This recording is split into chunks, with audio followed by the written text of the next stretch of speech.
முக்கிய செய்தி. அண்ணா பல்கலைக்கழக மாணவி இருவரால் பாலியல் வன்கொடுமைக்கு ஆளாக்கப்பட்டதாக வரும் செய்தி அதிர்ச்சி அளிக்கிறது என எடப்பாடி பழனிசாமி தெரிவித்திருக்கிறார். இது தொடர்பான விவரங்களை வழங்குவதற்காக நமது செய்தியாளர் சாமுவேல் எபினேசர் இணைப்பில் இணைக்கிறார். சாமுவேல் எபினேசர், இது தொடர்பான விவரங்களை பதிவு பண்ணுங்க.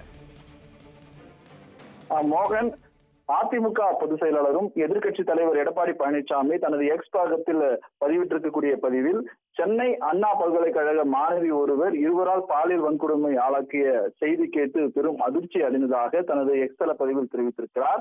இதைத் தொடர்ந்து தலைநகரத்தின் மையத்தில் அமைந்துள்ள தமிழ்நாட்டின் பெருமிகு அடையாளத்தில் ஒன்றான அண்ணா பல்கலைக்கழகத்திலேயே மாணவிக்கு இது போன்ற ஒரு கொடூர நிகழ்வு நடந்திருப்பது பெரும் அதிர்ச்சி அளிப்பதாகவும், அதே போல டெல்லியில் நிர்பயா சம்பவம் நடந்து 12 ஆண்டுகள் கழித்து அதே போன்று ஒரு சம்பவம் தமிழ்நாட்டில் நடந்திருப்பது சட்ட ஒழுங்கை ஸ்டாலின் பின்பற்றவில்லை என தனது எக்ஸ் தள பதிவில் தெரிவித்திருக்கிறார். இதைத் தொடர்ந்து சட்ட ஒழுங்கு சீர்குலைந்திருப்பதை விட தற்பொழுது நான் சுட்டிக்காட்ட போதெல்லாம் அதை எப்படி மறுக்கலாம் என்பது மட்டுமே முனைப்பாக இருந்தார் ஸ்டாலின் என்றும், அதே போல திராவிட மாடல் ஆட்சியில் தற்பொழுது அரசு தனது குற்றச்சாட்டின் தீவிரம் உணர்ந்து கொஞ்சமாவது செயல்பட்டால் இது போன்ற சம்பவங்கள் தடுக்கலாம் எனவும் தனது எக்ஸல பதிவில் அவர் தெரிவித்திருக்கிறார். இது தொடர்ந்து பெண்கள் பாதுகாப்பு மற்றும் பணியிடங்களில் கூட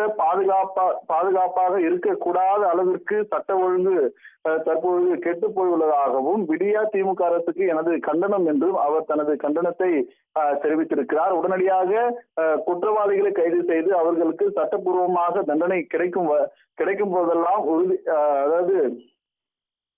கிடைக்க வேண்டும் என்றும், அதே போல பெண்களுக்கு பாதுகாப்புக்கான காவல் பணியை வலுப்படுத்த வேண்டும் என்றும் ஸ்டாலின் அரசுக்கு வலியுறுத்துவதாக எதிர்க்கட்சி தலைவர் எடப்பாடி பழனிசாமி தனது எக்ஸ் தள பதிவில் தெரிவித்திருப்பது குறிப்பிடத்தக்கது. மோகன்,